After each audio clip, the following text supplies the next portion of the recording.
Hola, muy buen día tengan todos ustedes. Bienvenidos a sus sesiones orientativas de preparación para ingreso a nivel medio superior del COMIPEMS. Qué alegría que nos acompañen el día de hoy. Ya saben que si yo les estoy hablando, entonces es su clase de química y esta es la sesión número 19, la cual se hace en modalidad en línea. En esta sesión del día de hoy lo que vamos a ver es principalmente el balanceo de ecuaciones químicas. El método predominante va a ser el de tanteo. Los aprendizajes que quiero que tú aprendas este día de hoy es uno, el análisis de las ecuaciones químicas, cosa que es súper importante al momento de balancear una ecuación. Dos, es el reconocimiento de cada uno de los componentes, tanto moleculares como elementales, de una reacción química. Y por último, ahora sí, podemos pasar al reconocimiento del balanceo de ecuaciones por el método de tanteo. Estos son los tres aprendizajes principales que quiero que obtengas el día de hoy al terminar este video. Bien, los temas que vamos a estudiar el día de hoy se pueden clasificar en 4 puntos. El primero es la ley de conservación de la materia. El segundo tema a ver el día de hoy es la ecuación química y sus componentes, como repaso de la sesión anterior. Y vamos a ver también el análisis de todos y cada uno de esos componentes, tanto moleculares y elementales, se los voy a explicar más adelante. Y por último, el método de balanceo de ecuaciones por tanteo. Bien, para empezar, el principio básico del balanceo de ecuaciones es hacer cumplir la ley de conservación de la materia y la masa. Recuerda la sesión anterior sobre el mol y la masa molecular. Y esta nos dice, ya se la saben todos ustedes, muchachos, fue de Antoine-Laurent Lavoisier, el cual menciona que la materia no se puede crear, tampoco se puede destruir, esta solamente se transforma. O sea, que los componentes elementales de una ecuación química se reordenan de moléculas iniciales a moléculas finales que son completamente diferentes a las iniciales. Esto consta lo que es el balanceo de ecuaciones y la ley de conservación de la materia. Bien, ya conocen de sobra esta reacción química, ya saben que es una de mis favoritas y es la reacción de la fotosíntesis, que recuerden, es como una receta de cocina por la cual una planta puede elaborar su propio alimento. Veámosla más a fondo. La fotosíntesis menciona que se requieren 6 moléculas de dióxido de carbono más 6 moléculas de agua, lo cual da origen a una molécula de glucosa, no olviden el nombre de este compuesto orgánico, más 6 moléculas de oxígeno, ¿vale? Ahora, como podemos observar, esta reacción tiene los diferentes componentes. Tiene tanto moléculas, recuerden aquellos números verdes grandes que están al lado de las moléculas, son la cantidad de moléculas o la cantidad de moles requeridas para la reacción. Y la flecha se lee como da origen a y nos indica el sentido de la reacción. Por lo tanto, a la izquierda tenemos los denominados productos y a la derecha tenemos, perdón, a la izquierda tenemos los denominados reactivos y a la derecha tenemos los denominados productos. Ahora, ¿qué significa que esta reacción química cumpla con la ley de conservación de la materia? Eso significa que tanto al comienzo como en el final de esta reacción, la cantidad de materia, sea masa, sea átomos elementales, siempre debe ser la misma. Recuerda que la clase pasada vimos que la masa se conserva. Por eso la ley de conservación de la materia también es conocida como ley de conservación de la masa. Analicemos más a fondo esta reacción. Siempre que realicemos un análisis de una ecuación química, tenemos que analizar sus componentes elementales. Ojo, elementos, no compuestos. Ya sabemos que se compone esta reacción de dióxido de carbono y agua en sus componentes de reactivos. Pero ¿qué elementos tiene? Pues podemos identificar que en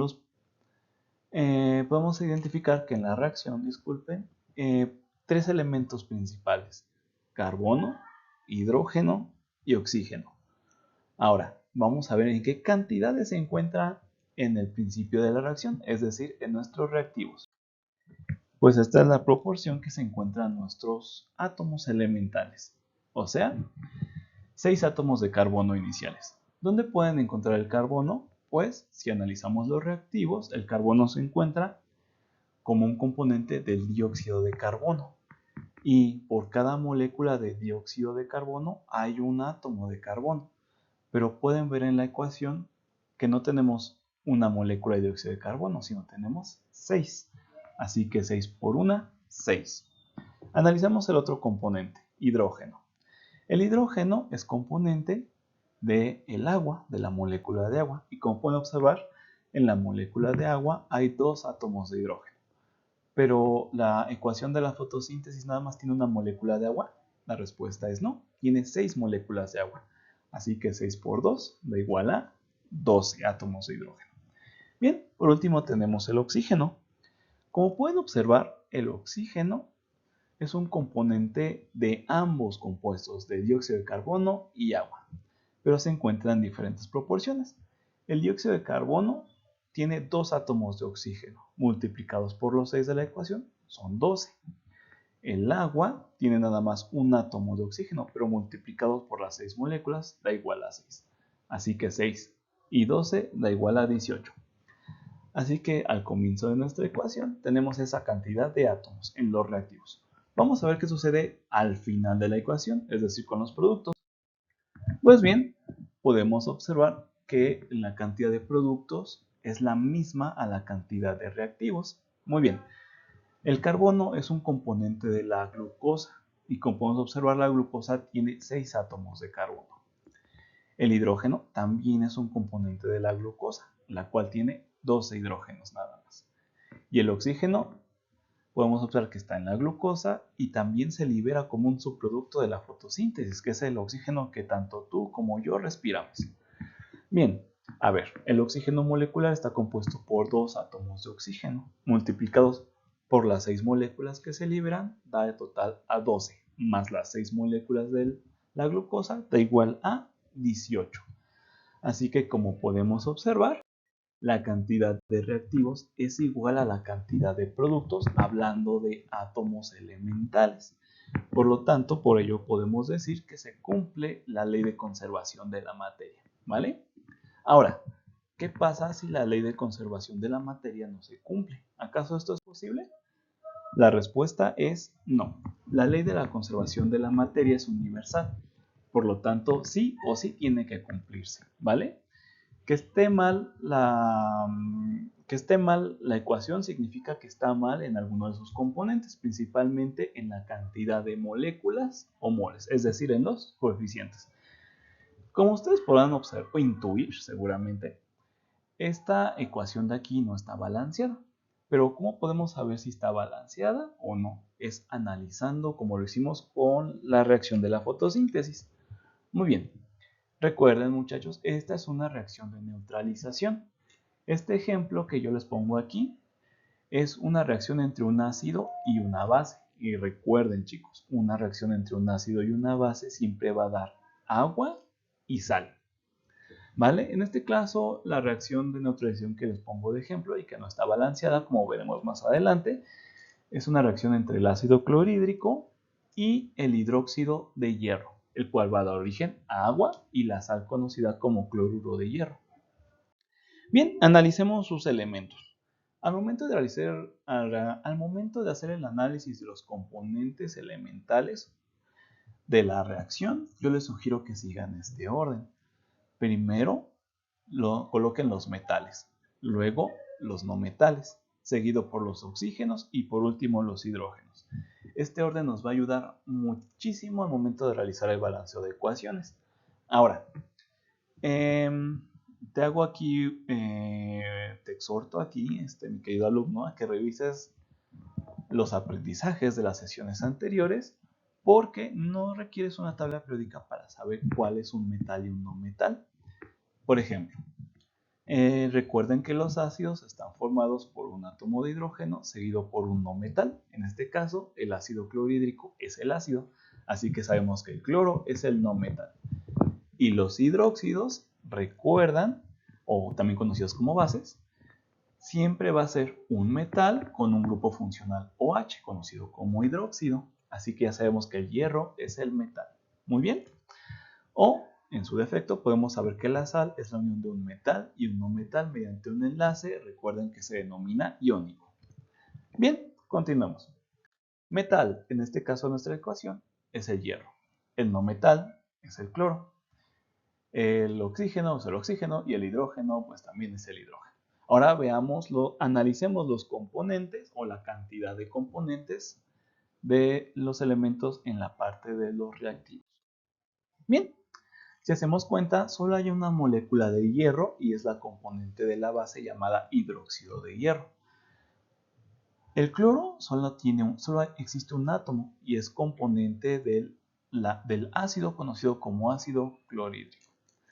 El oxígeno podemos observar que es componente del hidróxido de hierro, pero como pueden saber, ese grupo funcional OH, también conocido como hidróxido, tiene un subíndice 3, por lo tanto ese átomo de oxígeno se multiplica por 3, así que tenemos 3 átomos de oxígeno.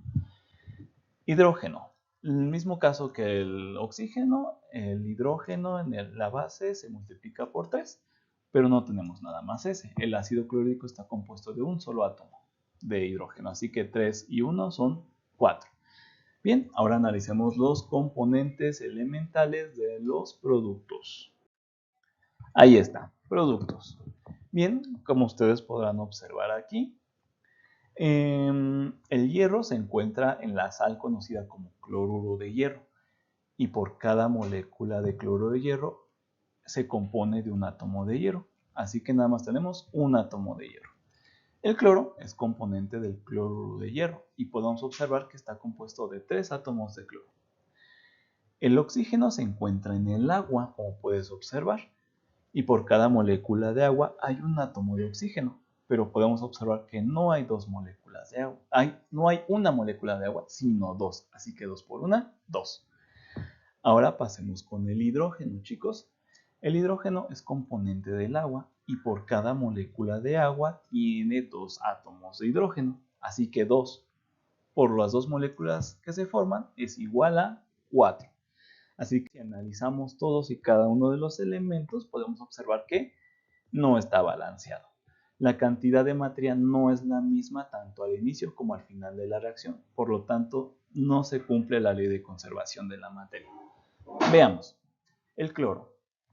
El cloro, podemos observar que en reactivos tenemos un átomo, mientras que en los productos tenemos 3. Significa que de pasar de 1 a 3 significaría que creamos materia, pero la pregunta es, ¿se puede eso? La respuesta es no. Ley de conservación de la materia. No se crea ni se destruye. En este caso, el oxígeno, podemos observar que iniciamos con 3 átomos y terminamos con 2, lo cual significa que se destruyó un átomo de oxígeno, pero de nuevo, ¿se puede? La respuesta es no. La materia no se crea ni se destruye, ¿vale? Así que, por lo tanto, la ecuación no está balanceada. Así que vayamos a balancear. Bien, ya están organizados nuestros elementos, por eso les pedí que se organizaran al principio. Ahora, analicemos. Los metales, en este caso el hierro, están balanceados. Bien, pasemos al segundo componente. Los no metales, o sea, el cloro. El cloro, como podemos observar, no está balanceado. Hay menos átomos en los reactivos y más en los productos. ¿Cómo podemos balancear? Pues la respuesta es fácil. La que tenemos que igualar, es decir, la que se encuentre en menor cantidad, o sea, los reactivos.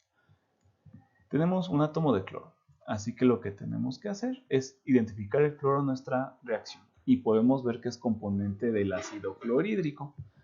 Así que tenemos que en el ácido clorhídrico colocar un coeficiente que nos permita igualar la cantidad de reactivos como de productos, o sea, igualar ese 1 a 3, porque en los productos tenemos 3. Así que, ¿qué número multiplicado por 1 nos da igual a 3? Así es 3. Así que vamos a poner el coeficiente 3 en el ácido clorhídrico. Así podemos observar que ya tenemos 3 átomos de cloro en reactivos y 3 en productos. Ahora, ojo aquí, podrán observar que en los reactivos ya se acaban de desbalancear aún más porque ahora ya tenemos 3 moléculas más de hidrógeno, lo cual nos hace un total de 6 en los reactivos. Pero no se preocupen por hacer esto, chicos, ya la ecuación ya está desbalanceada. No importa que la desbalanceamos aún más, podrá parecer que estamos haciendo eso, pero no. Ya veremos por qué. Volvamos a analizar nuestra ecuación. Hierro, balanceado. Cloros, balanceados. Oxígenos, como podemos observar, no están balanceados. Así que, ahora, la que está en menor cantidad es la que vamos a balancear. Por lo tanto, vamos a balancear del lado de los productos. Y podemos observar que hay 3 átomos de oxígeno en reactivos por 2 átomos en productos. Ahora, ¿qué número? Ahora, el oxígeno es componente del agua. Así que, y por cada molécula de agua hay un solo átomo de oxígeno. ¿Qué número? ¿Qué número que multiplicado por 1 nos va a dar igual a 3? Así que el coeficiente cambia. Ya no es 2, es 3. Así ya tenemos 3 átomos de oxígeno en productos, tanto en reactivos. Ahora, si se dan cuenta, acabamos de aumentar la cantidad de átomos de hidrógeno. Ahora ya tenemos 6. Y oh sorpresa, solita la ecuación se ha balanceado porque si se dan cuenta, los átomos de hierro están balanceados, cloro están balanceados, oxígeno están balanceados, hidrógenos estén balanceados. Por lo tanto, ya hicimos que la cantidad de materia sea la misma tanto en reactivos como en productos. Por tanto, podemos decir por fin que se cumple la ley de conservación de la materia. Recuerden, es una ley universal, tiene que cumplirse, sí o sí. Bien, vamos a hacer otro ejercicio. Esta reacción, chicos, fue una de las primeras reacciones que vimos. Fue como por sesión 4, sesión 5, no recuerdo, y corresponde a una reacción de combustión que, recuerden, requiere tres componentes principales. Un combustible, oxígeno y energía, ¿vale? Bien, esta reacción es la combustión del metano, que es H4 más oxígeno molecular, nos va a dar origen, recuerden, la combustión siempre da origen a dióxido de carbono y agua, entre otros productos, pero siempre va a haber dióxido de carbono y agua. Bien, pero como seguramente habrás intuido, esta reacción no está balanceada, así que vamos a la obra.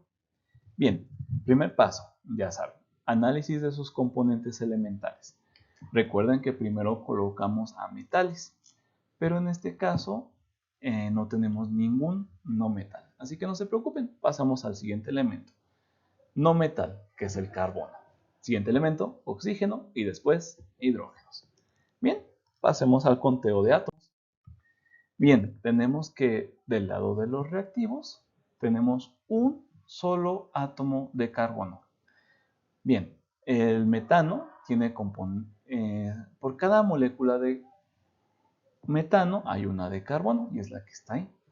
Bien, oxígenos podemos ver que hay 2 y más bien hidrógenos, podemos observar que compone al metano y hay 4. Analicemos productos. Hay un átomo de carbono, componente del dióxido de carbono. Tenemos 3 moléculas de oxígeno, 2 que componen al dióxido de carbono y un átomo de oxígeno que compone al agua, esos son 3. Y por último tenemos hidrógeno, el cual compone al agua y tenemos 2. Como pueden observar e intuir desde el principio, la cantidad de materia no es la misma, por lo tanto no se está cumpliendo la ley de la conservación de la materia.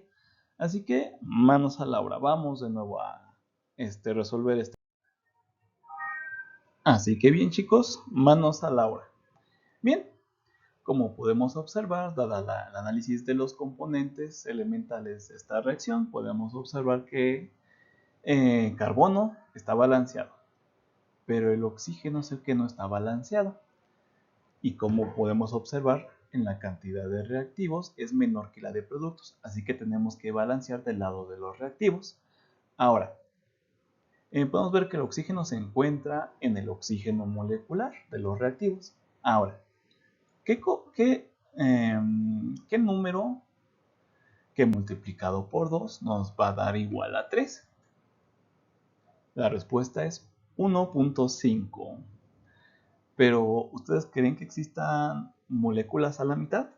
La respuesta es no.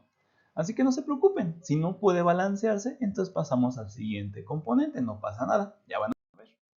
Bien, y el siguiente componente son los hidrógenos.